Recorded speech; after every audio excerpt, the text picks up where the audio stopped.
grazie per la discussione. Allora, pensavamo, Avvocato, così lei si regola su come orientare la discussione, di chiudere alle 6:30. Va bene. Così, quello che faccio, insomma, cerco di... Esatto, cioè in modo che lei sa dove mettere un punto fermo, diciamo. Certo. Sì. Il ventilatore? Deve essere un pochino più distante dal microfono. Ok, perfetto. Allora, quando vuole, Avvocato. Sì, Presidente, grazie. Signora Presidente, signori giudici allateri, il cosiddetto processo Maverick è uno dei davvero troppi procedimenti ideati, istruiti, condotti dalla Procura della Repubblica in questi anni, sempre seguendo lo stesso canovaccio.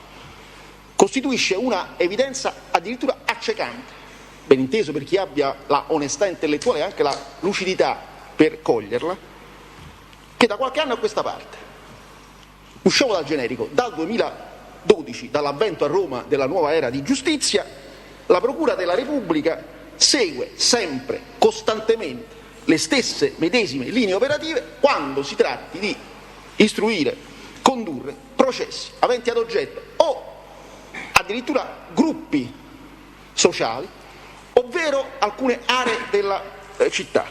Ecco allora il filone dei processi cosiddetti etnici, di Casamoni, di Silvio, di Spada e così via. Ecco il filone dei cosiddetti processi di area e quindi gli infiniti processi di Ostia, i processi di Tor Bella Monaca e così via.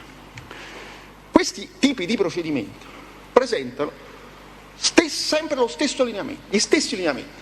In primo luogo sono caratterizzati dalla immancabile contestazione del reato associativo, talvolta addirittura quello di cui l'articolo 416 bis, per così dire a ogni stormir di fronte. Con riferimento al reato di cui l'articolo 74, che è quello che ci occupa essenzialmente oggi, addirittura spesso per meritarsi la contestazione di aver partecipato o addirittura di aver promosso, costituito, organizzato, finanziato una associazione finalizzata al traffico di stupefacenti, basta che si sia solo parlato di alcuni reati in tema di stupefacenti. La facilissima contestazione del reato associativo persegue forse finalità molto ben definite, comunque determina sistematicamente molto specifici effetti. In primo luogo consente il recupero di materiale che preso di per sé non sarebbe nemmeno presentabile, proponibile all'attenzione del giudice, perché di per sé privo del benché minimo significato processuale. E allora materiale di scarto, cascame probatorio, viene recuperato dall'accusa in funzione e nel quadro della fattispecie associativa, quando quello stesso materiale sarebbe palesemente inidoneo per sostenere una contestazione di un reato specifico. E perché la prova di fatti specifici determinati dalla loro storicità è un esercizio difficile assai, è un compito che non consente scorciatoie congetturali, è molto più facile, molto meno faticoso allora rifugiarsi nel tentativo di prova del reato associativo, il quale per sua natura è un fatto immateriale, incorporeo. La sua dimostrazione, o meglio il tentativo di dimostrazione, poi diventa ancora più facile se il precetto normativo viene degradato a generica indicazione di massima e non viceversa considerato per quello che è, e cioè il presidio ultimo del principio di legalità.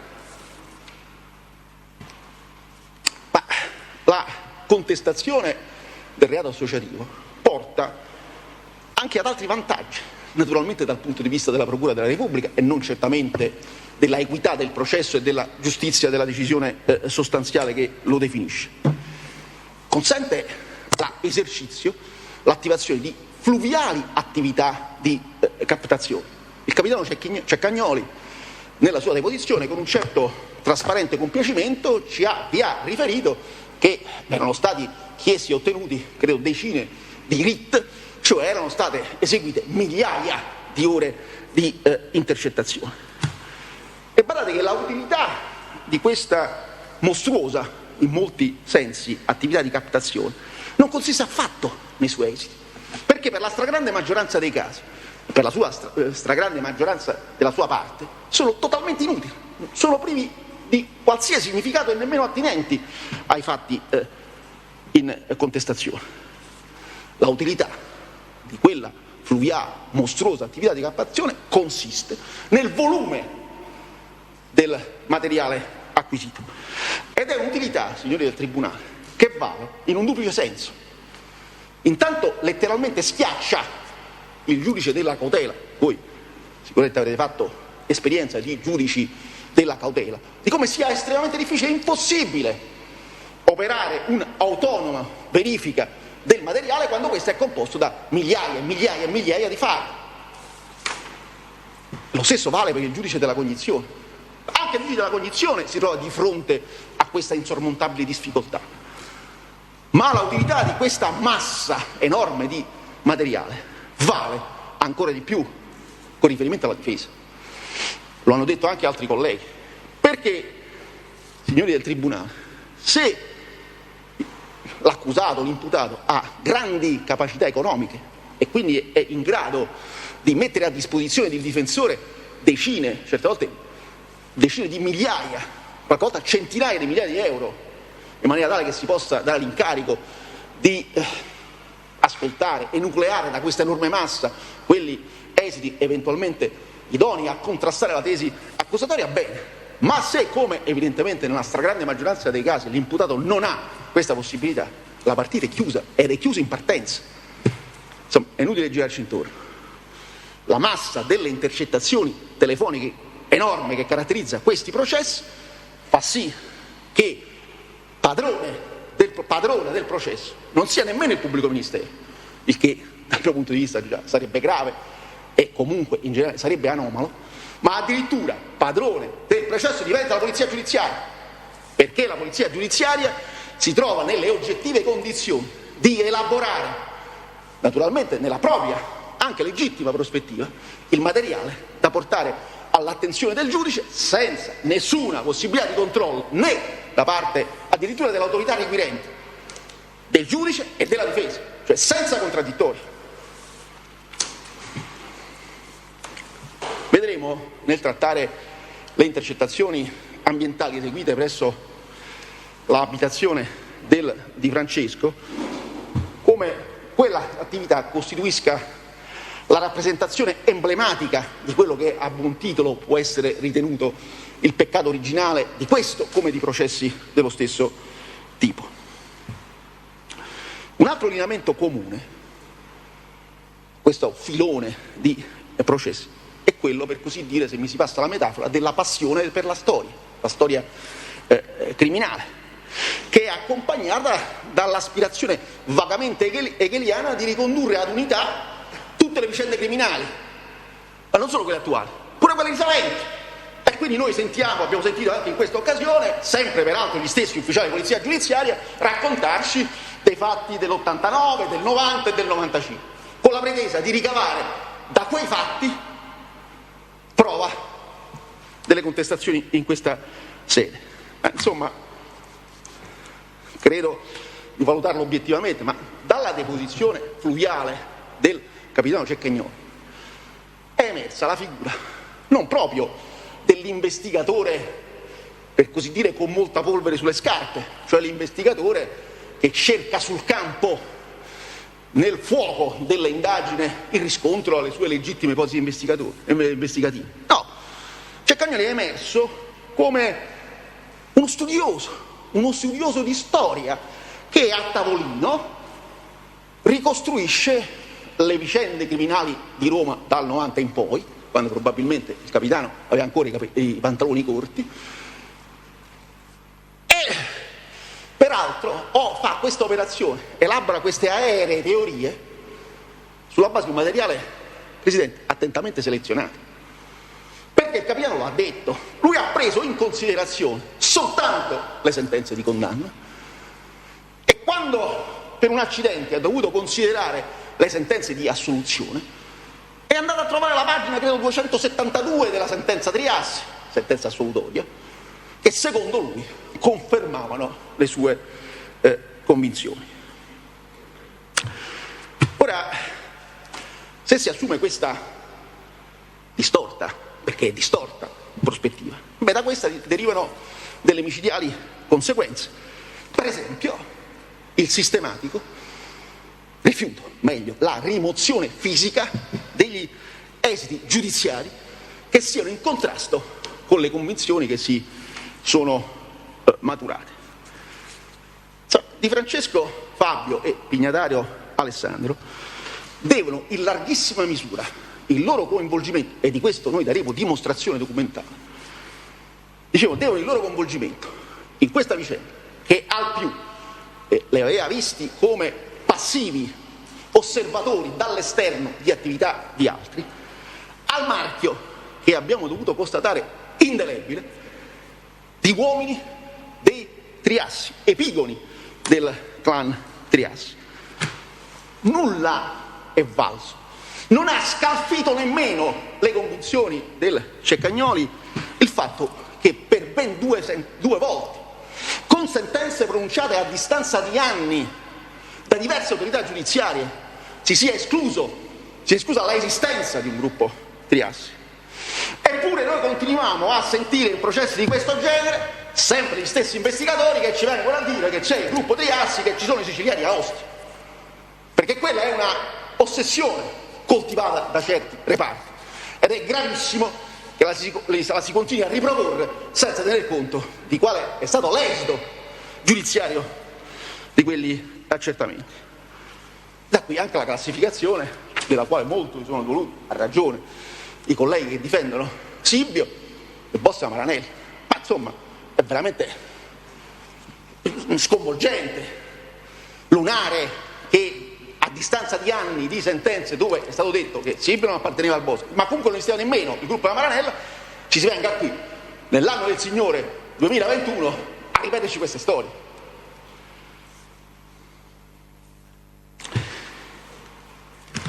Questa impostazione, l'assunzione di questa prospettiva, produce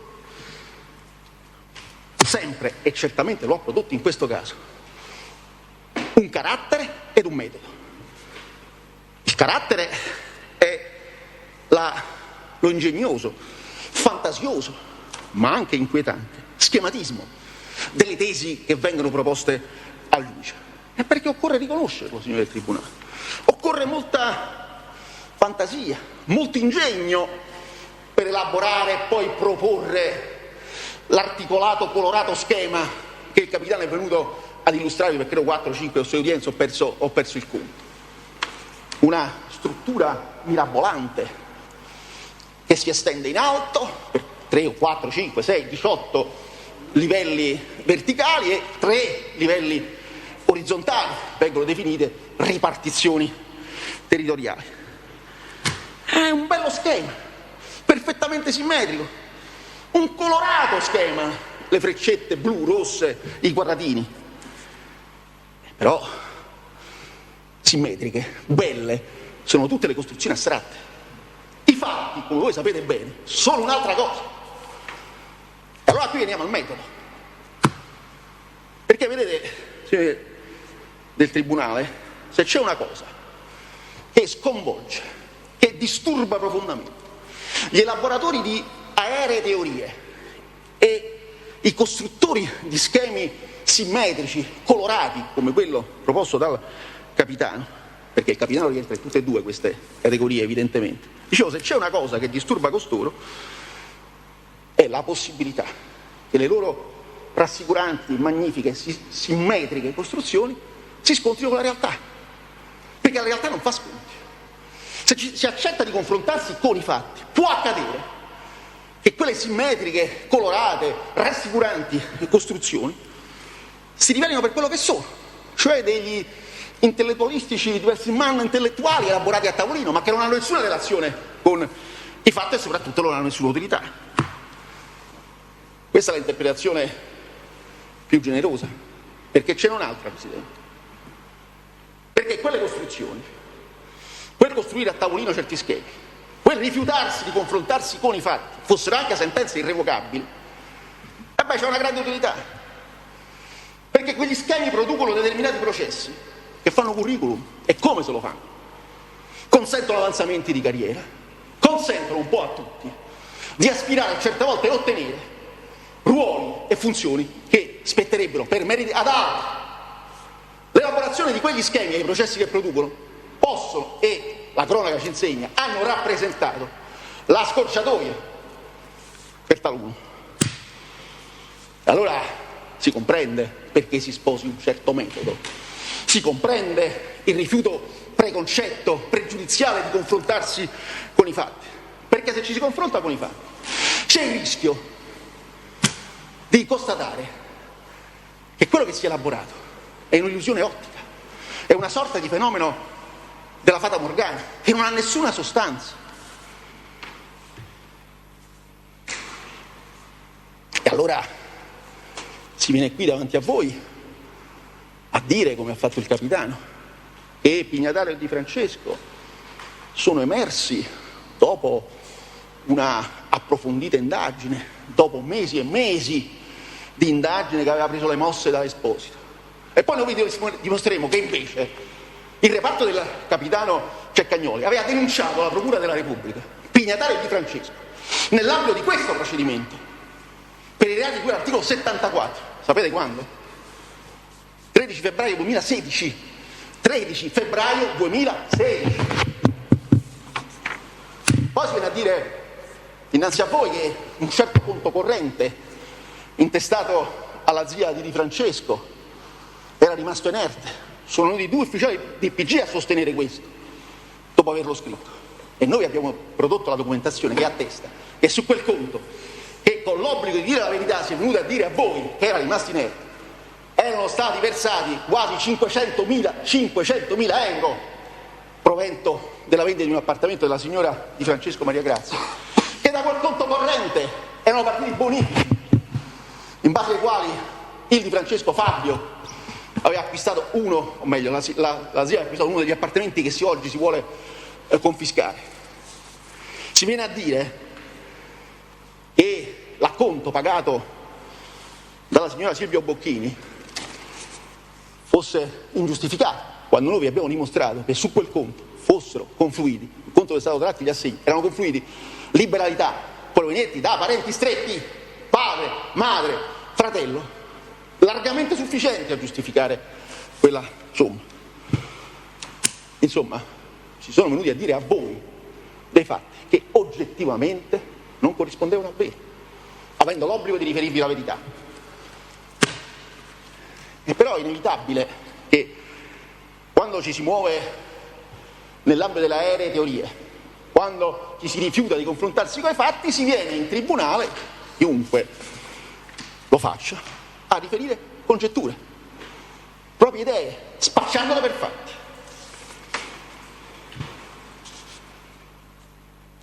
Su quegli elementi poi si è indotti a chiedere 30 anni di carcere.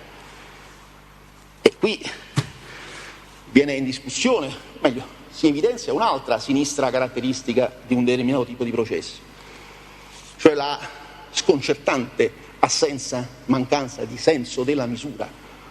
30 anni di carcere per reati di stupefacenti sono stati erogati, vedo nella storia giudiziaria italiana, una sola volta, a Gaetano Fidanzati alla fine degli anni 70. Ma Gaetano Fidanzati è stato probabilmente il più grande trafficante della storia italiana, legato ai clan mafiosi di qua e al di là dell'oceano. 30 anni. A lui, come quelli si pretendono di dare a Di Francesco e a Pignataro. Peraltro Pignataro risponde di un solo reato fine, e quindi mi pare di capire che l'aumento per la continuazione per l'unico reato fine sia stato calcolato in 10 anni, pena che non è prevista nemmeno per il reato al di fuori della continuazione. E allora queste, diciamo così, siamo generosi, loro anomalie, testimoniano anche di un altro aspetto, pure ricorrente in questo tipo di processi: la qualità della prestazione dell'ufficio, diciamo così, del pubblico ministero in generale, che è rilevante, perché nessuna parte, fosse anche quella pubblica, può sottrarsi dalla valutazione del giudice quanto alla consistenza delle sue prospettazioni, dalla qualità degli argomenti, dal modo con il quale le allegazioni, le prospettazioni sono state proposte. E questo processo, Presidente, è nato davvero sotto una cattiva stella, da questo punto di vista. Perché si è cominciato a sbagliare nell'individuare il giudice adito. Cioè non ci si è accorti di aver contestato ad alcuni imputati un reato, quello di sequestro di persona a scopo di estorsione, che avrebbe determinato la competenza della Corte di Assise. E clamorosamente, incredibilmente, ma anche significativamente, nonostante questa corbelleria, il GIP ha comunque concesso il rinvio a giudizio. Dopodiché, in un soprassalto di lucidità, davanti al Tribunale, a questo Tribunale in diversa composizione, lo stesso Pubblico Ministero aveva riconosciuto il suo errore, aveva eccepito la incompetenza per materia. La difesa aveva fatto sommessamente osservare che giudice naturale di tutti gli altri imputati, gli imputati cioè diversi da quelli ai quali era stato contestato l'articolo 603 e reati connessi, rimaneva il Tribunale. Ancora una volta, incredibilmente, questa prospettazione, evidentemente fondata, è stata disattesa. Risultato? Siamo andati di fronte alla Corte d'Assise, la Corte d'Assise su richiesta della difesa ha sollevato conflitto di attribuzione e la Corte di Cassazione ha fissato addirittura in primo feriale l'udienza, nella quale ha detto non scherziamo, e ha rimandato il processo al Tribunale. Abbiamo perso 5 mesi, Presidente, 5 mesi. E voi ricorderete che in molte circostanze, alle più o meno giuste richieste della difesa, l'ufficio del pubblico ministero ha sempre opposto la necessità di assicurare una rapida definizione del processo e di risparmiare i mezzi processuali. Io forse sarò troppo polemico, ma non posso fare a meno di notare che se ne sarebbero risparmiati moltissimi di mezzi processuali. Si sarebbero accorciato di molto il processo se non si fossero persi 5 mesi a causa di tutti quelli, errori. Dopodiché il Tribunale, con grande fatica, anche capacità, è riuscito a portare avanti una istruttoria dibattimentale complessa, resa più complessa dalla emergenza pandemica. Poi, anche grazie alla competenza e dedizione del dottor Bosio, del quale credo sia doveroso dare pubblico riconoscimento, e comunque io ritengo sia doveroso farlo, si è arrivati finalmente alla discussione. Dopodiché il pubblico ministero si è ricordato che si era dimenticato, per così dire, di chiedere, vogliamo dire il 70%, l'80% del materiale probatorio sul quale poi ha fondato la sua richiesta. Questo ha determinato ulteriormente ancora un allungamento dei tempi, ma soprattutto introducendo nel processo delle gravi criticità, perché tutta la vicenda dell'integrazione probatoria lascia un'ombra significativa sull'intero procedimento. Si dirà, ma perché si fa questo discorso? Si fa questo discorso intanto perché la toga che indossiamo comporta un obbligo di testimonianza, impone di contribuire nei limiti delle competenze di ciascuno e delle capacità di ciascuno a un miglioramento dell'attività di giustizia, impone a tutti di fare ciò che è possibile per evitare la deriva alla quale stiamo assistendo da qualche tempo. Ma la evidenziazione di dati di fatto però sono incontrovertibili. C'è anche un altro filo. Perché vede, Presidente, la vicenda del GIP che accoglie una richiesta che era evidentemente, clamorosamente, chiaramente inattendibile, inaccettabile quanto al decreto di giudizio immediato, la vicenda del Tribunale che di fronte alla richiesta della difesa manda alla Corte d'Assise soltanto coloro per i quali tu, Tribunale, non sei giudice naturale, però anche questa è esemplificativa, così come lo è la qualità complessiva, l'approssimazione dell'azione del pubblico ministero in questo procedimento. Perché la Procura della Repubblica, in questo periodo, sotto l'ombrello di una emergenza criminale che esiste solo nelle sue necessità, spero solo dimostrative e non di altro genere, pretende in via assoluta dall'autorità giudiziaria giudicante un atteggiamento di accondiscendenza a accettazione, pretende un atteggiamento di ancillare sottomissione, per cui, bene o male, che siano articolate le argomentazioni, le richieste in certi processi devono essere accolte. Ci si aspetta che vengano accolte e purtroppo ho fatto amarissima esperienza che talvolta questa sottomissione ancillare da parte dell'autorità giudiziaria giudicante purtroppo si verifica. Ciò che posso dire è che davvero non ci resta che sperare che si ponga fine a questa deriva, perché basta poco, Presidente, perché non è necessario che sia sempre solo il buffone di corte a dire il re è nudo, è sufficiente che anche una sola autorità giudiziaria dica le cose come stanno, valuti il processo per quello che è, perché forse questa deriva possa avere termine.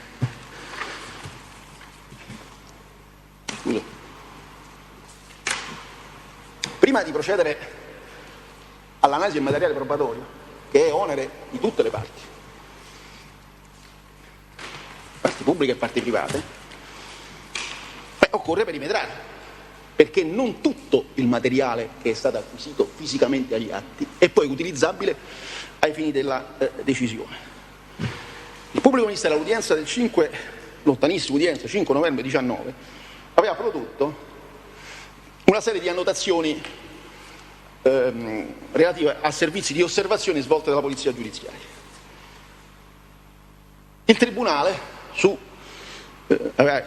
risposta alla eccezione articolata dalla difesa, aveva dichiarato la inutilizzabilità delle annotazioni, fatta eccezione per la documentazione fotografica e i tracciati del GPS. Quindi sono inutilizzabili, già sulla base del provvedimento adottato dal Tribunale, con riferimento alle annotazioni, tutte le annotazioni esplicative delle foto e dei GPS. Per quella parte sono totalmente inutilizzabili. Sono inutilizzabili, Presidente, ex articolo 268 primo comma, in relazione all'articolo 271 del Codice di procedura, tutti, senza distinzioni, gli esiti delle attività di captazione, e questo a causa della mancata redazione dei processi verbali delle operazioni di registrazione. Io ho prodotto una memoria, forse devo appunto definire la memoria non eccezione, perché è evidente che l'eccezione viene proposta oggi. Ciò che io ho prodotto è semplicemente l'illustrazione della eccezione che formalmente vado a formulare quest'oggi. In punto di fatto sono acquisiti due circostanze. Primo, in atti non sono presenti, non sono stati redatti, non sono presenti, perché non siano stati redatti è un altro discorso, ma non sono presenti i processi verbali delle operazioni di registrazione, che quindi sono prive, queste operazioni, di qualsiasi tipo di documentazione. In punto di fatto si è potuto constatare che sono stati viceversa redatti i processi verbali di inizio e fine delle operazioni. Ma il punto è che questi verbali, che costituiscono l'unica documentazione delle attività di captazione, non contengono alcuna indicazione quanto a quali fossero stati gli ufficiali di polizia giudiziaria che avevano condotto le operazioni nel loro complesso. I verbali di inizio e fine certificano solo il pubblico ufficiale che aveva dato inizio e fine all'attività di captazione, quante conversazioni per ciascun RIT fossero state registrate, quando con riferimento a ciascuna conversazione fosse avvenuta la registrazione, con quali modalità, e in particolare se per eseguire queste operazioni fosse stato necessario ricorrere ad impianti dei privati, come sembra che sia, quale fosse stato il formato dei file inseriti nel server della procura, e infine chi, se c'erano stati, fossero stati gli ausiliari privati della polizia giudiziaria.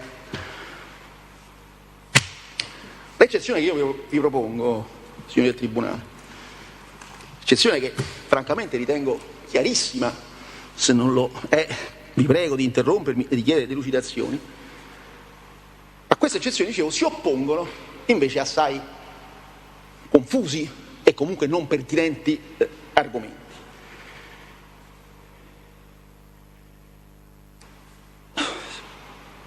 Spesso si dice, attingo all'esperienza,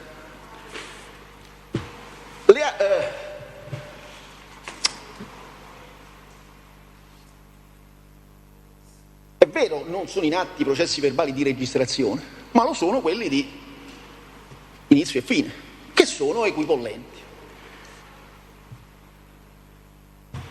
Qui, credo, a scanso di possibili equivoci, va chiarito che la questione che noi solleviamo non è di natura definitoria, cioè non è che noi ci doliamo del fatto che in atti non ci siano verbali denominati verbali delle operazioni di registrazione. La questione che noi proponiamo è di carattere sostanziale, cioè ci lamentiamo che la documentazione in atti non contenga quegli elementi che avrebbero dovuto essere necessariamente presenti perché la documentazione in atti potesse essere ritenuta succedanea ai verbali delle operazioni non redatti. E anche qui bisogna essere chiari, non è che la equipollenza, signori, può costituire oggetto di una presunzione, di una mera affermazione, perché naturalmente è vostro compito, obbligo, di andare a verificare in concreto se i verbali di inizio e fine operazioni per caso contengono, a differenza di quanto io ho sostenuto, quegli elementi che li potrebbero rendere equipollenti ai verbali non redatti. Ma appunto dovrete operare questa verifica. Cioè non potrete fare omaggio gentile al pubblico ministero di un'equipollenza che non riscontrerete in atti, perché così facendo, evidentemente, io non credo che sarà, però rinuncereste alla vostra fondamentale funzione di giudice imparziale, scendereste in campo e come. Un altro argomento che viene opposto si fonda sulla norma di cui l'articolo 89 delle disposizioni di attuazione. Si sostiene cioè che l'articolo 89 non contiene alcuna sanzione di inutilizzabilità in caso di mancata redazione del verbale e dunque, tenuto conto che anche la materia delle inutilizzabilità, come quella delle nullità, è governata dal principio di legalità e di tassatività, la mancata redazione dei processi verbali di registrazione non comporta nessuna conseguenza. Ora questo argomento, insomma, abbastanza chiaramente solo capzioso, è fondato su un duplice equivoco. Uno relativo al tenore dell'eccezione. L'eccezione di inutilizzabilità che noi vi proponiamo non è affatto fondata con riferimento all'articolo 89, perché è vero, l'articolo 89 non contiene affatto una sanzione di inutilizzabilità in caso di mancata redazione degli atti. L'eccezione è fondata, come dicevano gli antichi, sul combinato disposto delle norme di cui l'articolo 268, primo comma, delle operazioni e redatto verbale, e 271, primo comma, il quale prevede la sanzione della inutilizzabilità nel caso di inosservanza delle norme di cui l'articolo 267 tutto e 268 primo e terzo comma. È come se c'è la sanzione della inutilizzabilità in caso di mancata redazione. L'articolo 89 disciplina del Tribunale la fattispecie astratta del verbale delle intercettazioni telefoniche, ma nulla dice quanto a quale sia l'operazione della quale bisogna redigere verbale. Cioè, per intenderci, l'articolo 89 non ha né la finalità né la pretesa di individuare cosa si debba verbalizzare, precisa esclusivamente come lo si debba fare. La norma di riferimento quindi non è l'articolo 89 delle disposizioni di attuazione, ma quella di articolo 268 primo comma. E quindi si tratta di stabilire quali siano le operazioni che costituiscono uno dei segmenti dell'attività globale delle attività di captazione che debba essere documentata attraverso la redazione di un verbale. L'articolo 268 si limita a indicare esclusivamente, a stabilire delle operazioni di atto verbale.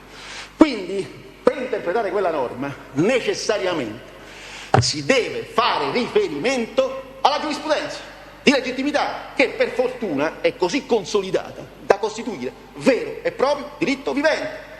Lo dice la Cassazione, lo ha detto dalla sentenza Carli fino adesso quali sono le operazioni che devono essere documentate attraverso il verbale.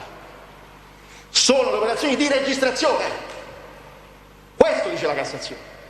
E non è consentito intraprendere scorciatoie per aggirare il problema.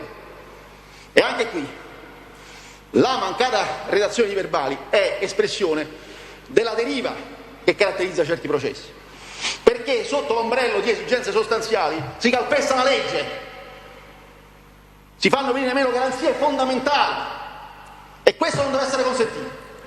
Questa deriva deve essere arrestata anche al prezzo di liquidare un processo di questo genere, perché per ristabilire la legalità sarebbe davvero un prezzo irrisorio la liquidazione di questo processo, che peraltro va liquidato anche per altre ragioni. Presidente, chiedo scusa, se il Collegio può invitare l'Avvocato a limitare gli argomenti a argomenti di fatto di diritto e non parlare di illegalità dell'azione del pubblico ministero. No, io sto invitando il Presidente. No. La difesa è ancora libera, anche se qualcuno Sto invitando il Presidente a valutare, visto le cose che sta dicendo la difesa. Va bene, Avvocato, faccia la cortesia. Cerchiamo di attenerci a Io sto facendo discorsi di diritto. Poi possono dispiacere, no, questo è... Sì, no, non è diritto quando si dice che le indagini servono a costruire carriere. Mi spiego meglio. Mi spiego meglio, mi sono spiegato male. La inosservanza di norme previste dal legislatore a tutela di diritti fondamentali è un fatto, come vogliamo chiamare? Illegittimo, vogliamo chiamarlo così? Questa è la prospettazione della difesa. Il Tribunale dirà se è così o no. Ma ciò che noi rappresentiamo è che è stata violata, non è stata applicata, diciamo così, per un'urtare suscettibilità, la norma di cui stiamo parlando. Sì, e sicuramente qua nessuno di noi, da nessuna parte, può fare quello che vuole, abbiamo tutti delle regole da seguire. Assolutamente. Allora, prego, continuiamo. Di questo sono molto contento e confido che così sia. Un terzo argomento che viene prospettato è relativo alla automaticità dell'attività di registrazione. Perché è evidente che queste attività di registrazione nel server, intendo dire, del dato, non prevede nessuna partecipazione, come dire, fisica dell'ufficiale di polizia giudiziaria. E quindi, secondo un certo tipo di ragionamento, siccome il pubblico ufficiale non dà alcun contributo causale alle operazioni di registrazione, per questo motivo evidentemente non gli si può chiedere di documentare un'attività che non gli appartiene. E quindi da questo punto di vista la redazione di verbali di registrazione diventerebbe un atto sostanzialmente impossibile da pretendere, benché sia previsto dalla legge. Così ragionando però, Presidente, vorrei anche qui urtare suscettibilità, però non si tiene conto, diciamo così, di quella che è una norma positiva. La norma di quell'articolo 136 Codice Penale Penale pone a carico del pubblico ufficiale di documentare non soltanto l'attività propria, non soltanto di ciò che avviene sotto la sua diretta percezione, ma anche, e ciò che rileva in questo caso, documentare ciò che ha potuto constatare. E allora gli ufficiali di polizia giudiziaria preposti alle attività di captazione avrebbero potuto benissimo constatare, magari a posteriori, perché no, non necessariamente in tempo reale, però avrebbero dovuto constatare quante conversazioni erano state registrate, quando erano state registrate, e offrire tutti questi elementi da trasfondere nei verbali previsti dalla legge. C'è un ulteriore profilo, Presidente, ce ne sono altri due per la verità. Uno ho illustrato nella memoria e un altro invece ve lo dovrò illustrare quest'oggi. Un profilo attiene però esclusivamente all'attività di integrazione probatoria. La difesa, il Tribunale lo ricorderà, ha chiesto in maniera documentata che gli venisse messa a disposizione la copia forense della parte della memoria del server nel quale erano stati impressi gli SMS che hanno costituito oggetto della integrazione probatoria chiesta e ottenuta dal pubblico ministero. Il Tribunale ha ritenuto di non accedere a questa richiesta, quindi ciò che è stato messo a disposizione è una copia, a disposizione della difesa, una copia senza alcuna previsione di conformità. Allora, insomma, qui bisogna essere chiari, nessuno di noi, nemmeno lo stesso pubblico ministero, è nelle condizioni di attestare che i file denominati dallo stesso pubblico ministero, copia per il pubblico ministero e copia per la polizia giudiziaria, avessero lo stesso formato dei file inseriti all'interno del computer, dei computer della procura. Nessuno di noi può avere certezze da questo punto di vista e la legge non consente da questo punto di vista nessun tipo di affidamento fideistico. La difesa ha tempestivamente avanzato la richiesta di messa a disposizione dei file, tempestivamente perché il pubblico ministero ha chiesto la integrazione probatoria soltanto all'esito del dibattimento e quindi era quello il momento in cui eventualmente la difesa avrebbe potuto esercitare il suo diritto di ottenere la copia. Prima, ovviamente, poiché quella documentazione era fuori dal processo, non vi sarebbe stata alcuna ragione di formalizzarla. Allora, la copia forense non è stata messa a disposizione della difesa. Questo integra, ai sensi dell'articolo 268, una lesione del diritto di difesa, comporta la inutilizzabilità delle attività di captazione, però limitatamente, da questo punto di vista, all'attività di integrazione probatoria. Devo dare conto anche di un altro profilo di inutilizzabilità che poi illustrerò magari meglio producendo memoria e documentazione. Devo ammettere che benché avessimo studiato e compulsato molte volte il fascicolo processuale, ma è bene che il Tribunale sappia che alla difesa non viene messo a disposizione il fascicolo cartaceo delle indagini. Quello è riservato al pubblico ministero, forse nemmeno a lui. Alla difesa viene messo a disposizione un fascicolo informatico, il quale però è articolato, sapete come? Su file, ovviamente, che vengono però semplicemente numerati, non c'è nessuna indicazione. Quindi noi ci troviamo di fronte a migliaia, spesso decine di migliaia di file, senza nemmeno la possibilità di fare una ricerca testuale. Quindi voi comprendete che è umanamente impossibile avere una cognizione completa del fascicolo. Noi tutti che facciamo questo tipo di processi viviamo nell'ansia che ci sfugga qualcosa, perché è inevitabile che questo succeda. Anche questa modalità, come dire, dalla misura di un certo clima, diciamo così, di questi anni.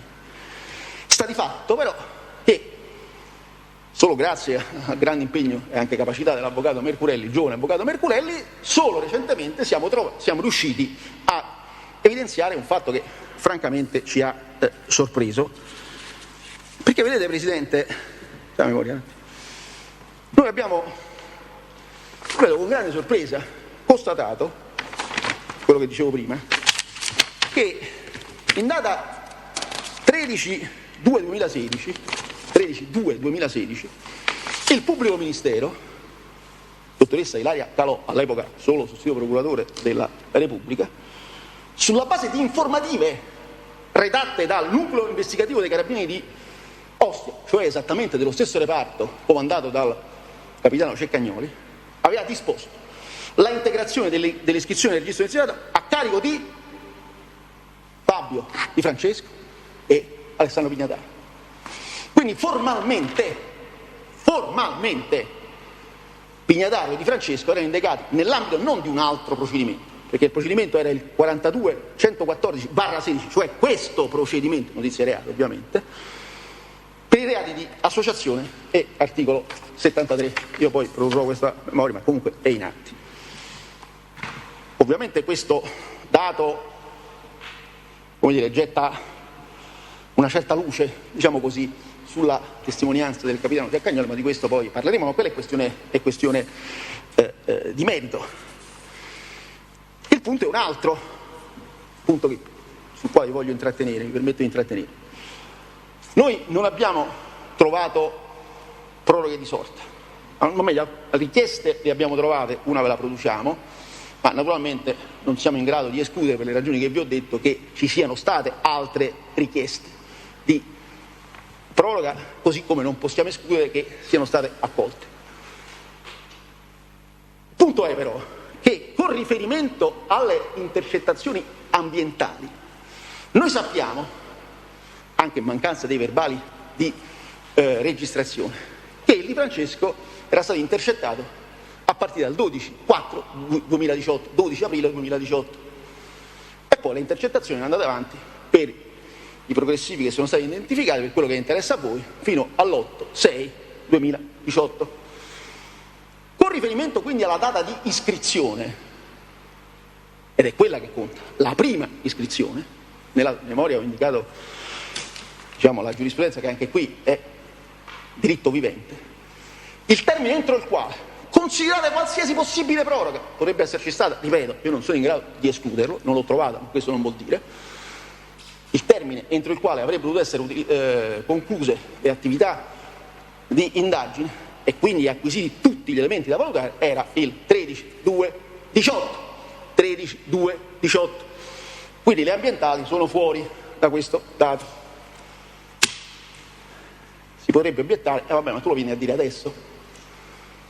Mi si potrebbe obiettare l'esistenza di una certa giurisprudenza consolidata, secondo la quale la eccezione di inutilizzabilità, una giurisprudenza peraltro estremamente discutibile, ma questa è, secondo la quale la eccezione di inutilizzabilità per inosservanza del termine massimo delle indagini preliminari va fatta dalla difesa alla prima occasione utile. Questa giurisprudenza, Presidente, sicuramente la conoscerete, io come l'ho studiata recentemente, fa riferimento, è stata pronunciata però con riferimento alle misure cautelari, cioè con riferimento a situazioni processuali nelle quali le prove che si assumono essere inutilizzabili erano già state utilizzate, perché erano state poste alla base di misure cautelari. In quel caso la Cassazione, modificando un precedente orientamento, ha affermato che l'ultima occasione utile non è l'interrogatorio di garanzia, ma il riesame. Questa giurisprudenza però non ha niente a che vedere con il caso che ci occupa, perché noi stiamo parlando, deduciamo, eccepiamo, la inutilizzabilità di prove che non sono state ancora utilizzate, perché sono state sì acquisite nella fase delle indagini, sono state sì oggetto della trascrizione, ma tutti noi sappiamo che la trascrizione, meglio la perizia di trascrizione, è semplicemente una modalità per rendere più semplice e più agevole alle parti al tribunale di prendere cognizione del contenuto, ma la prova è la registrazione. Quindi noi siamo in presenza di prove acquisite sicuramente dopo lo spirare del termine massimo, che ancora non sono state utilizzate, e dunque anche a non prendere atto di quella che è la disposizione chiara però dell'articolo 191, perché francamente, per carità, con tutto il rispetto della Cassazione, ma che vuol dire la inutilizzabilità può essere dedotta in ogni stato o grado del procedimento? Che vuol dire? La norma non prevede casi di decadenza, questo è, ma diciamo che il momento nel quale si pone la questione della utilizzabilità è questo, è quello della decisione, e quindi noi la eccepiamo. Vedrete che noi però abbiamo reperito in atti una richiesta, effettivamente bisogna darne atto, quello che abbiamo trovato vi diamo sostanzialmente. È una richiesta di proroga avanzata il 16/5/18, anche con riferimento a Pignataro e Di Francesco, nel quale il pubblico ministero scrive: il termine prorogato scade il 17/8/2018. Quindi sembrerebbe che sia stata una proroga, però non si capisce in che modo questo dato si colleghi alla data di iscrizione. Il Tribunale valuterà i fatti. Certo è però che nel momento in cui la difesa vi allega un atto formale ricavato dal processo, e cioè che gli imputati sono stati iscritti il 13/2/16, come dire, la palla passa nel campo del pubblico ministero. Certamente il pubblico ministero, al quale è consentita la ricerca testuale diversa da noi, probabilmente riuscirà a produrre al Tribunale tempestivamente tutte le possibili proroghe. Ne prenderemo atto. Ma se non verranno prodotte non solo le richieste, ma anche le ordinanze tempestive del GIP, perché deve essere tempestiva anche la richiesta, cioè la richiesta deve essere formulata prima dello spirare del termine, ne prenderemo atto. Ma se queste proroghe non venissero prodotte, il Tribunale dovrà prendere atto di questa situazione. E quindi la inutilizzabilità andrà a riguardare non soltanto le intercettazioni ambientali, ma anche quelle del 2017, perché anche quelle sono state eseguite dopo lo spirare del termine ordinario di 18 mesi. Produrrò poi una memoria per illustrare meglio e documentare questa eccezione. Chiedo scusa.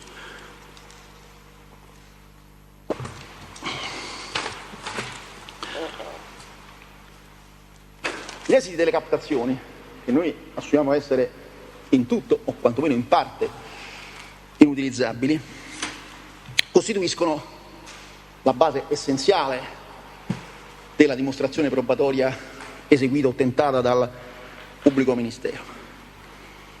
Con questi esiti concorrono, ma con un rilievo infinitamente minore, le prove più propriamente dichiarative che nel caso del Di Francesco e del Pignataro sono consistite nelle dichiarazioni testimoniali degli ufficiali di polizia giudiziaria che hanno condotto le indagini e, prima fra tutte, la fluviale testimonianza del capitano Ceccagnoli. Il pubblico ministero ha chiesto ed ottenuto la ammissione anche in qualità di imputati di reato connesso di 2 collaboratori di giustizia, Cardoni Michael e Ronelli Andrea. Su Cardoni vi hanno già intrattenuto altri colleghi, però insomma è bene che il Tribunale lo sappia, perché le parti, girando varie autorità giudiziarie, hanno una visione più globale. Voi evidentemente avete cognizione di ciò che accade di fronte a voi. E allora è bene che sappiate che Cardoni Michael fa parte di una simpatica compagnia di giro fatta di collaboratori di giustizia, la moglie, Dociu, Cassia Sebastiano e gente simile, che la Procura della Repubblica dal 2012 in poi porta in giro a esibirsi in vari procedimenti, a raccontare sempre le stesse storie. Con riferimento a Cardoni, a raccontare, a versare il solito indigeribile impasto di chiacchiere, pettegolezzi, notizie spesso ricevute da amici suoi che hanno il poco rassicurante nome di, come si chiama, Ciccio e Bugia, perché di questo stiamo parlando. Altro che ricostruzione a 360 gradi della storia criminale. Peraltro, come vedremo, Cardoni ha introdotto degli elementi, almeno qui davanti a voi, che non assecondano ma compromettono la tesi accusatoria. E lo stesso vale per il collaboratore più serio, Andrea Ronelli, il quale nella sua deposizione priva totalmente di riscontri, ma comunque con il suo racconto ha introdotto, elementi di problematicità sui quali poi tornerò.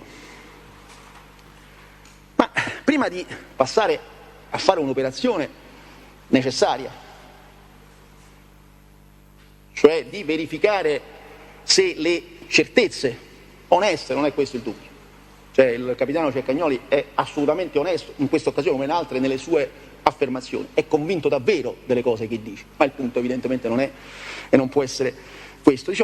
Prima di andare a verificare alla luce delle analisi delle attività di captazione se quelle certezze soggettive sono giustificate o meno, occorre fare una ricognizione, per così dire, preliminare esterna, strutturale della deposizione del capitano.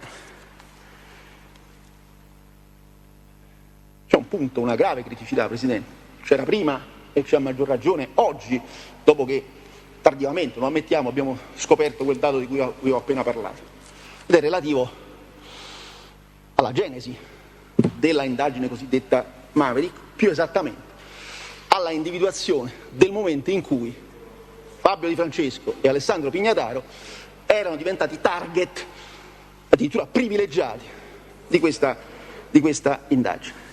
E perché a questo proposito il capitano, come io dimostrerò alla luce degli atti, ha detto cose che solo molto generosamente possono essere definite contraddittorie.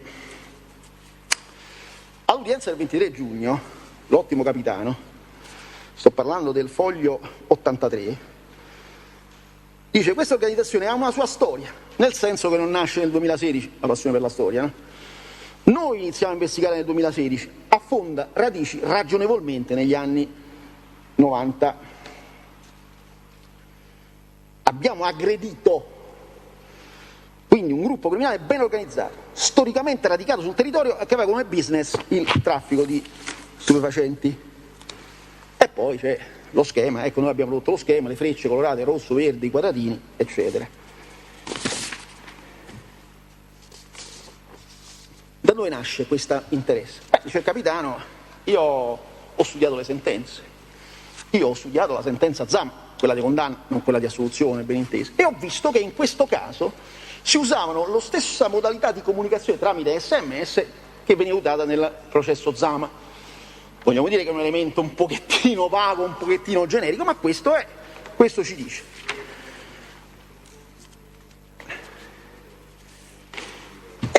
Naturalmente non doveva essere questa l'origine, perché effettivamente poi il capitano ce lo spiega, perché aggancia l'inizio dell'operazione alla collaborazione di Michael Cardoni. Dice il capitano, è la stessa udienza, ma Cardoni a un certo punto ha cominciato a descrivere a 360 gradi, usa questa espressione, l'attività criminale di Ostia.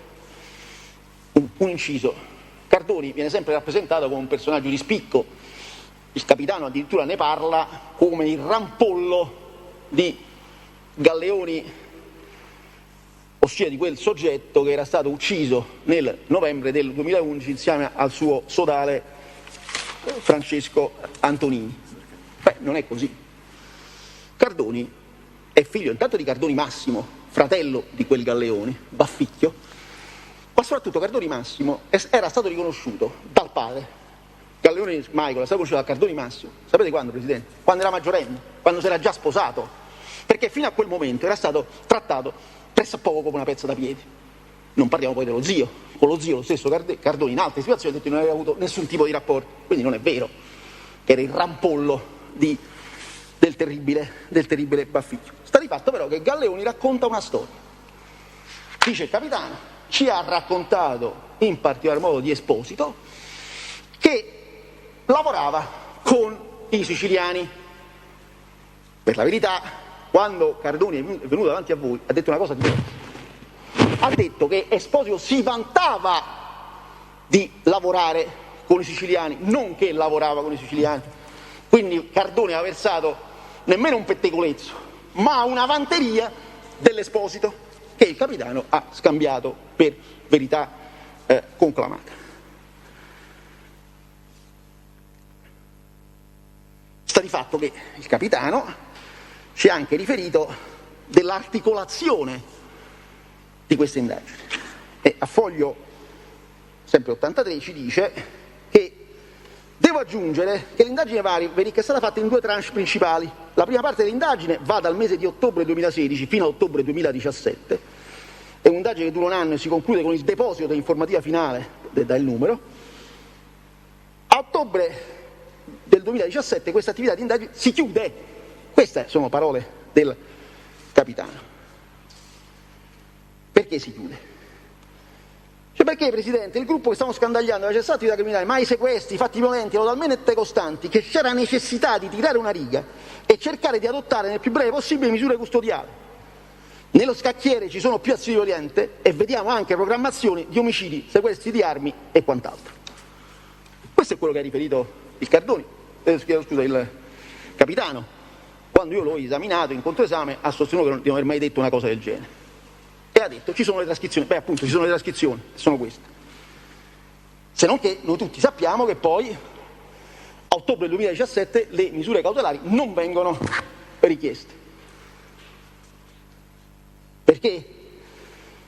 Dopo l'esecuzione dell'operazione Eclissi, l'operazione Eclissi aveva riguardato il cosiddetto clan Spada, operazione che il capitano ha insistito a dire che era stata anche del suo reparto, no, in realtà era stata un'operazione della squadra mobile, essenzialmente, contro Spada. Dunque organizziamo un incontro in procura.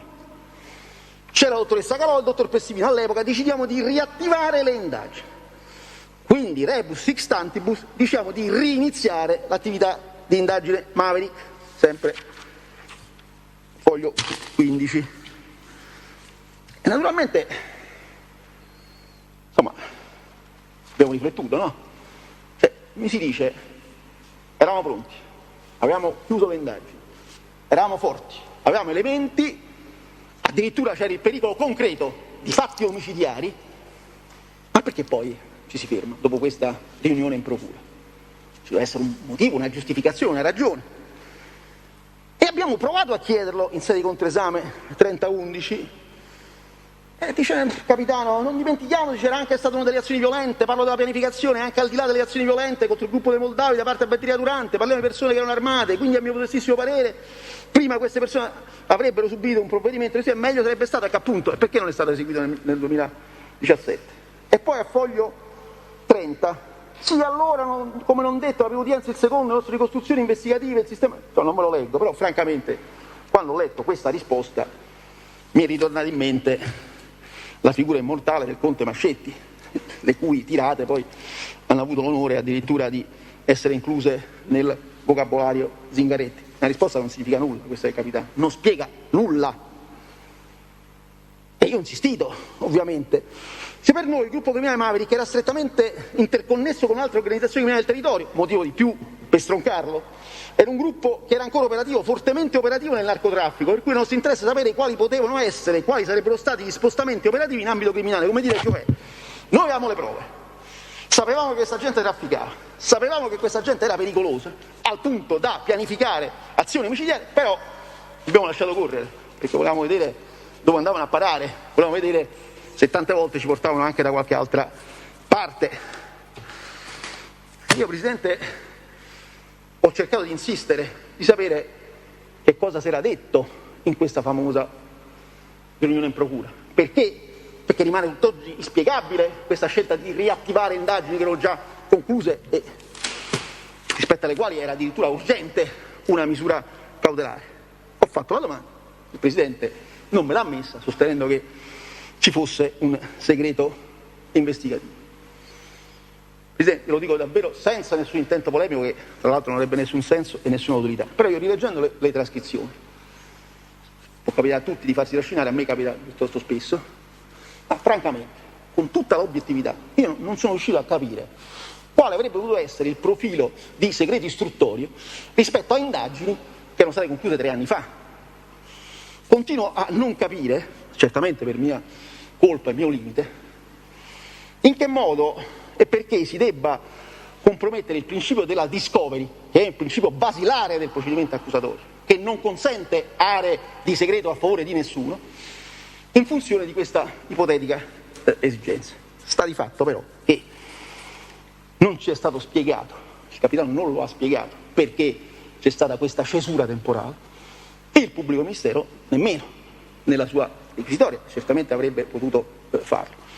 E allora continua ad essere misteriosa la ragione per la quale, misteriosa, ma occorre dare una risposta, perché per le ragioni che vediamo è fondamentale darla, perché, dicevo, avendo chiuso le indagini, avendo acquisito elementi decisivi, almeno per poter sostenere la probabile colpevolezza degli allora indicati, temendo azioni violente, si era differito la chiusura delle indagini addirittura di 1 anno.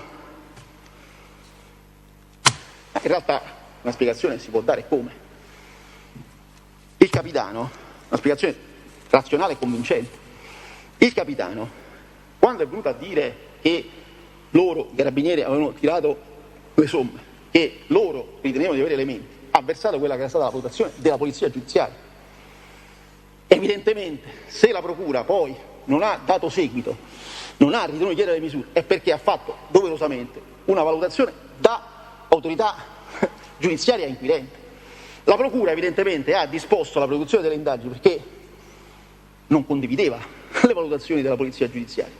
Evidentemente la procura non ha fatto ciò che altrimenti sarebbe stato assolutamente doveroso fare, cioè richiedere le misure, perché ha ritenuto che gli elementi acquisiti fino a quel momento non erano sufficienti nemmeno per richiedere la misura cautelare, quindi nemmeno per poter rappresentare al giudice della cautela una ipotesi di probabile colpevolezza.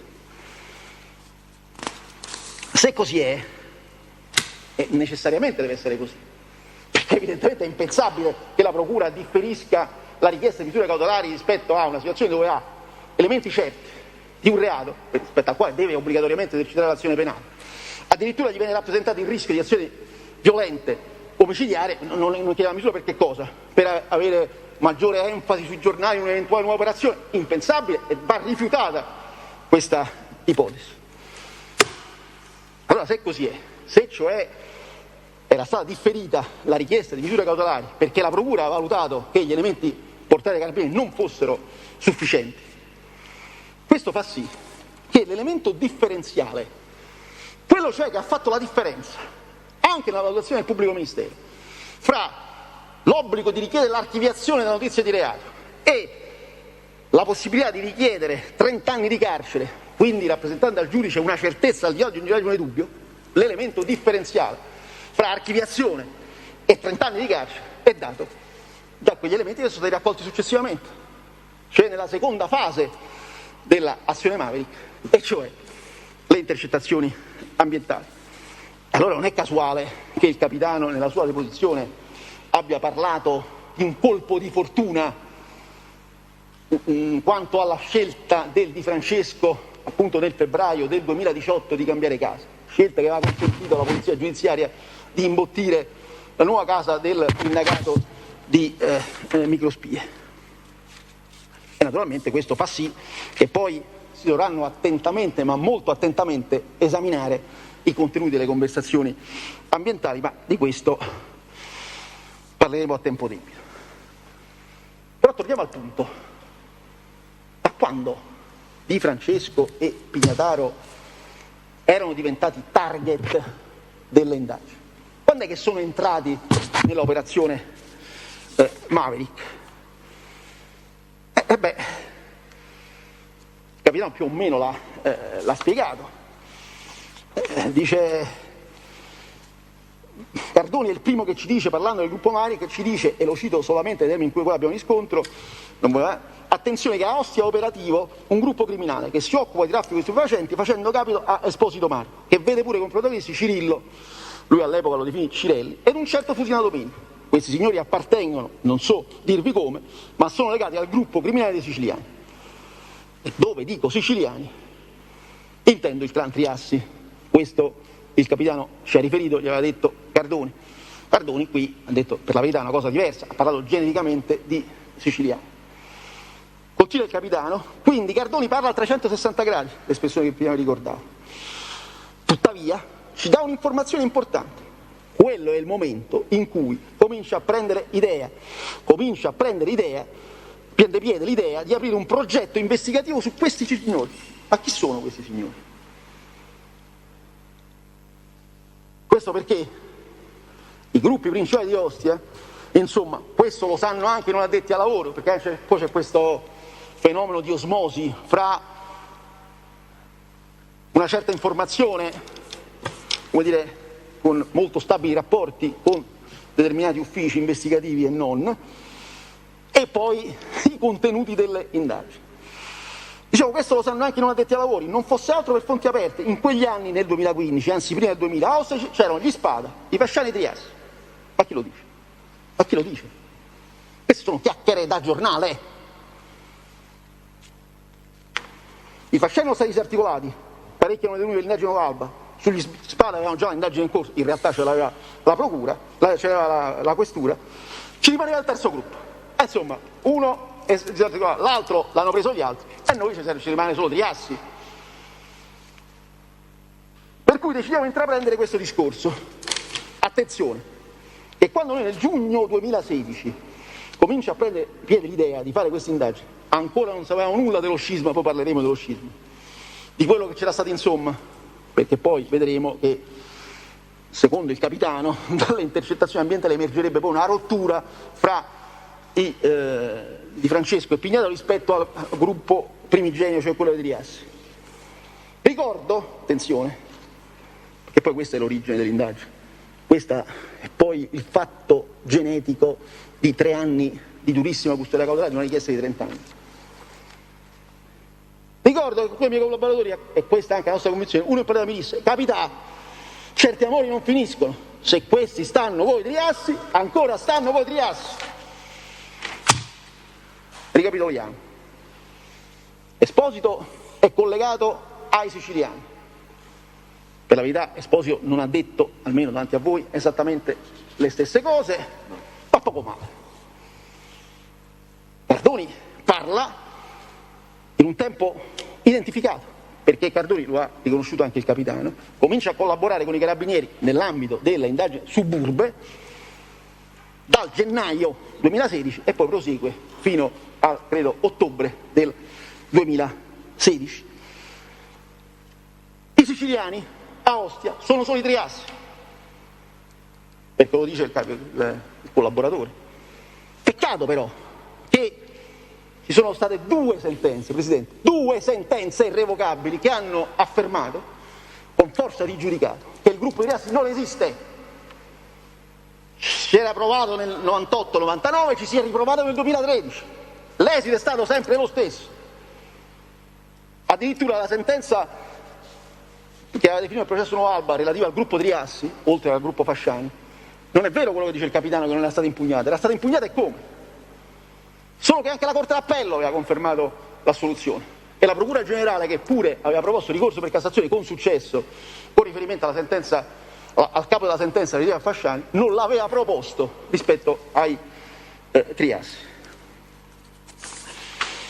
Dopodiché, terzo elemento della catena, Alessandro Pignataro e Fabio Di Francesco erano negli anni 90 parte dei Triassi. Poi avevano continuato a essere nei Triassi perché erano stati coinvolti in Nuova Alba. Non conta nulla che nel 2000 la Corte di Appello avesse assolto non solo Pignataro e Di Francesco, ma anche i Triassi dal reato associativo, perché il fatto non sussiste, Presidente. Il fatto non sussiste. Non importa che la misura cautelare adottata nei confronti di Pignataro ed Alessandro nel 2013 fosse stata fulminata dal Tribunale di Esame, non importa che la Procura stessa avesse chiesto l'archiviazione per la notizia del reato nei confronti di Pignataro ed Di Francesco. Certi amori non finiscono mai. E questo è il fatto. Noi siamo convinti che quelli sono Triassi, resteranno Triassi a vita. Prima o poi riusciremo a stroncarli. Sintesi, i siciliani con i quali Esposito era in contatto sono i romanissimi Di Francesco e Pignataro.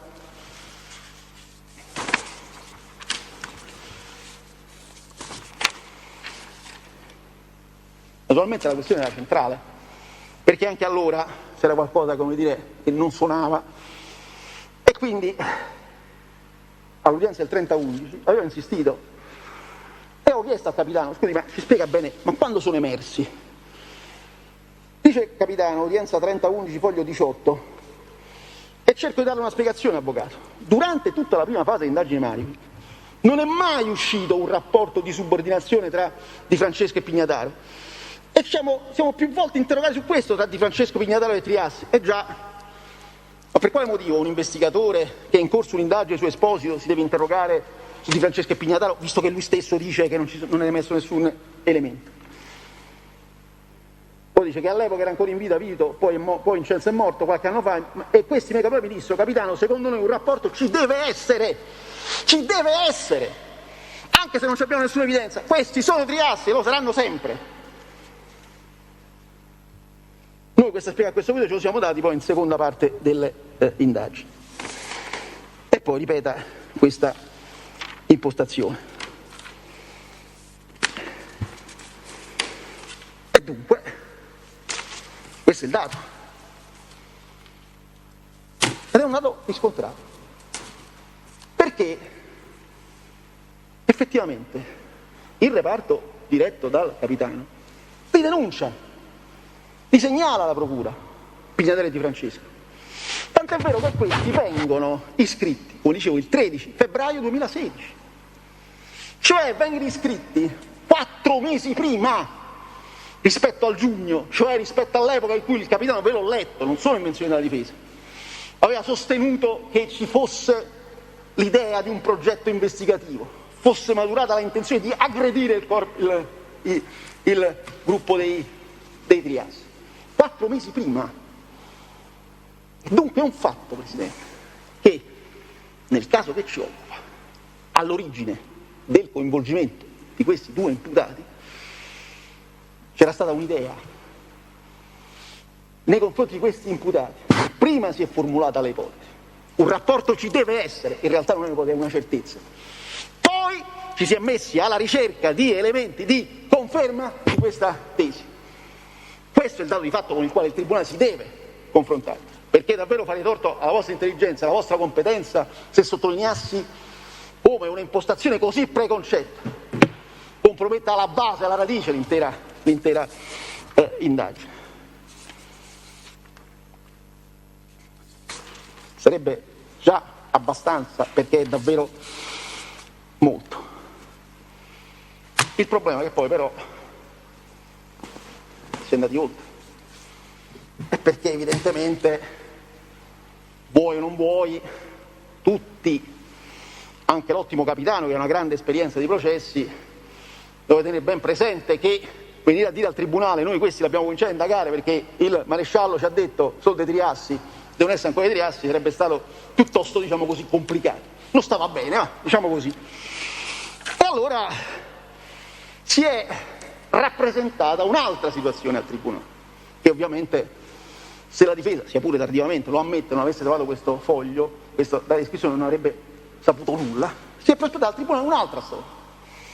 E cioè si è detto, ma noi ci mettiamo a investigare, ci viene in mente Cresta si suicida, poi c'è l'episodio di Passo Oscuro, ci focalizziamo su Esposito fusinato, facciamo indagini molto intense, a dicembre esce fuori il telefono del pupo, vediamo che hanno i contatti, ci attiviamo, insomma fatto sta che, dice il capitano, a domanda, dopo che viene Di Francesco, nel modo che peraltro ho già spiegato, poi se entravamo nel Milano, sì, gennaio-febbraio è così, più o meno è così, dice il capitano, l'abbiamo identificato più o meno gennaio-febbraio.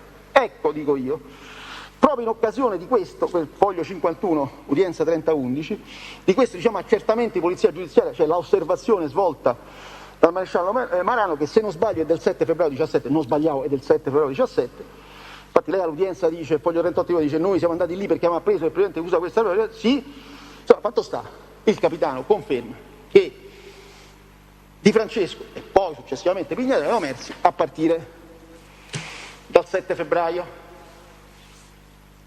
Ma come si concilia questa dichiarazione resa con l'obbligo di dire la verità con il fatto che lo stesso reparto aveva segnalato Pignatella e Di Francesco, al punto che la procura doverosamente li aveva iscritti per il reato di quell'articolo 74? Lo dovete dire voi, Presidente, come si concilia? Lo dovete chiedere come si concilia. Non è compito della difesa. Il compito della difesa è rappresentare una situazione. Il compito della difesa è rilevare che questa, diciamo, contraddizione, lo vogliamo chiamare così, siamo generosi, grave, basilare della testimonianza del capitano,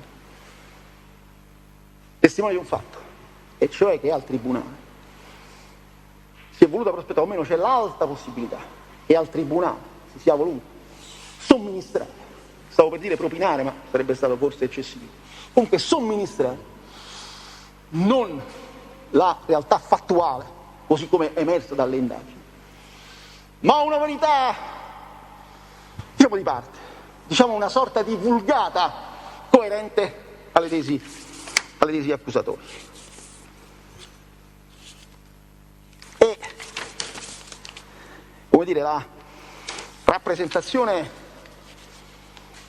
fisica, starei per dire, di questa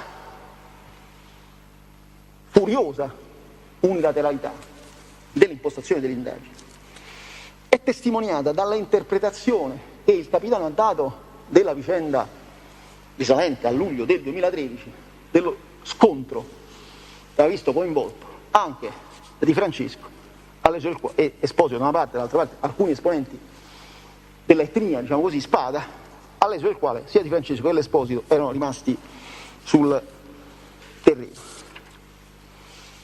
Dice il capitano, qui è foglio 16, previdenza 23-6, quindi è un divenire con continuo, io però cito solamente uno degli episodi cardine, è un episodio cardine della ricostruzione, non lo dice la difesa, lo dice il capitano, che per me, per noi, rileva ai fini della pericolosità dell'associazione, Quindi quello che il capitano riferisce non è un episodio marginale, ma è un episodio cardine, significativo, determinante. È un episodio che avviene il 15 luglio 2013. Peraltro l'associazione, vedremo, è contestata dal 2014, vabbè, sono quisquilie questo. Allora, il 15 luglio avviene lo scontro, sullo scacchiere scendono i bianchi e i neri. Il capitano ha una certa capacità di esporre in maniera magnifica i suoi tesi, non fanno difetto alla capacità di elaborare figure, quindi immaginiamo una scacchiera, ci stanno i bianchi e i neri, lo schematismo, no? La rassicurante simmetria degli schemi di cui dicevamo. Questi signori si incontrano di fronte al bar Italy Poker, è un bar, vabbè, c'è, non ci interessa. Per quanto riguarda i triassi, ci sono Di Francesco Fabio, Esposito Marco e Fusilano Domenico. Ho detto bene triassi. Per quanto riguarda gli Spada, ci sono Spada Carmine, Spada Ottavio e Di Silvio Nando. Che cosa avviene, Presidente? Avviene un litigio abbastanza sciocco, avvenuto poco tempo prima, che aveva visto come protagonisti due donne, cioè da una parte la moglie di Spada Ottavio, Salera Desiré, non è la moglie, è la compagna, madre dei suoi 3 figli, ma poco conta, e l'altra la compagna Sagoni Lorenzo, cioè Vane di Michele. Poi dice, ricordiamo Vane di Michele, un pochettino Elena di Troia, è magnifico, addirittura Elena di Troia, vedremo che effettivamente però Vane di Michele è una figura importante che dà una certa chiave di lettura di un certo tipo di contesto, ma su questo poi diremo. Ma è una cosa sciocca? Beh, non proprio, Presidente, perché lo stesso capitano ci dice dopo, fino all'estate 2011 Vane di Michele era sposata con Salera Marco. Salera Marco è un soggetto legato per vincolo parentale al clan Spada. No, Salera Marco è semplicemente il fratello di Salera Desiré, che è la compagna di Ottavio Spada, detto Marco. Poi il clan mafioso, non è stato accertato sia un clan mafioso, ma vedete per il capitano questo è rilevante. Che succede? Che nell'anno 2011 il fratello di Vania di Michele, il fratello Davide Michele, uccide Marco Salera, uccide, cioè il fratello di Vania uccide il fratello di Desiré, alla faccia di fatto banale. Lo scontro era stato determinato da questo fatto gravissimo, è uno scontro che viene determinato dal fatto evidente che la Desiré ritiene moralmente responsabile dell'omicidio del fratello la Vania, che era a sua volta sorella dell'assassino. Ma per il capitano questo è un fatto banale, perché evidentemente deve banalizzare la ragione dello scontro, perché altrimenti questo avrebbe tutt'altro significato. E poi dice, questi due gruppi si incontrano, c'è uno scontro, eccetera.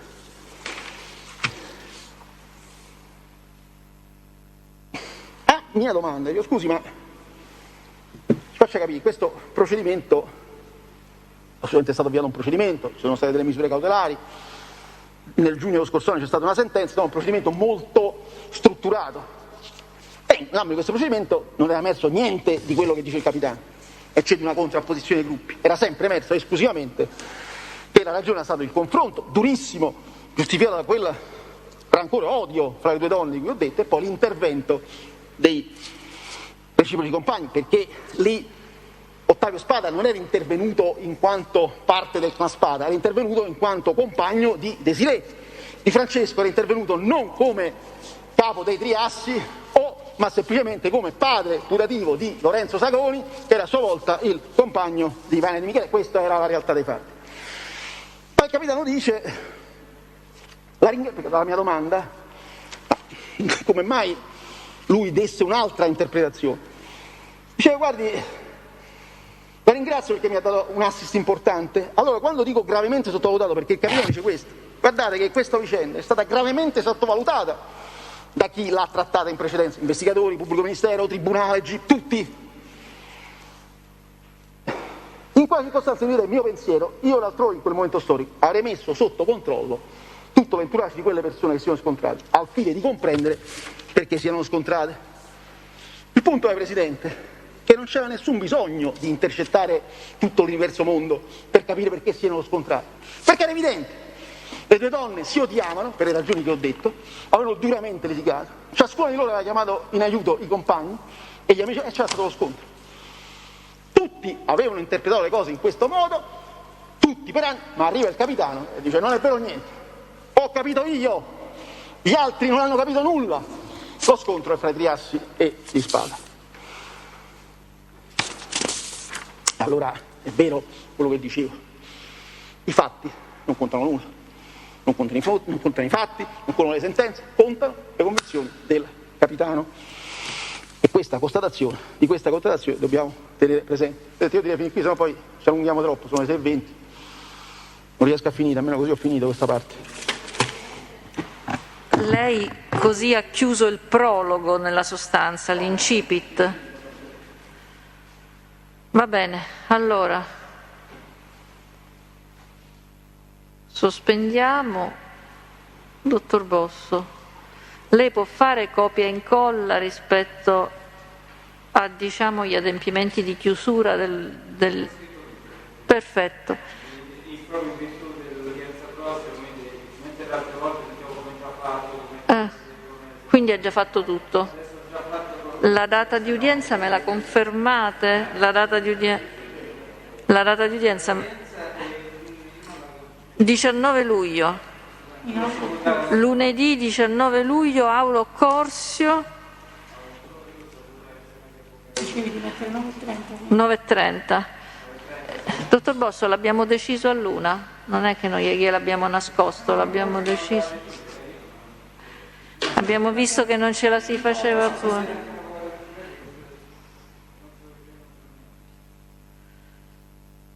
Abbiamo chiesto la disponibilità dell'Aula in cancelleria centrale, altrimenti non avremmo potuto fare nulla. Le conclusioni da parte dell'avvocato Mercurelli. Sì. Va bene? Allora l'udienza è tolta. Mi raccomando, lei deve fare l'attivazione della videoconferenza adesso, perché non ce l'ha la videoconferenza, dottor Bosso? Non ce l'ha la videoconferenza lei programmata per il 19, la deve attivare. Sì, va bene. Grazie a tutti. Esatto.